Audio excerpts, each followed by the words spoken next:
Alaykum hammaga. Hozir yaqindagi Chorsudagi Qamar kitoblar do'koniga kirib, qanaqa yangi kelgan kitoblar bor ekan deb aylanib chiqdim. Yoqdi menga dizayni, hamma narsasi chiroyli ekan. Hammasidan ham meni o'ziga tortgan narsa nima bo'ldiki, kitob sotayotgan sotuvchilarning o'zini ham qo'lida kitob va vaqtini bekorga o'tkazmasdan qo'llarida qaysidir yozuvchini kitoblarini mutolaa qilib turishibdi.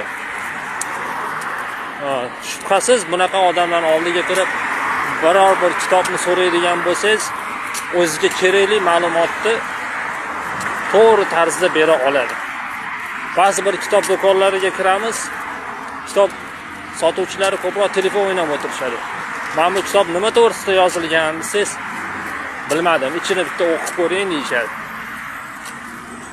Xullas, Qamar kitoblar do'koni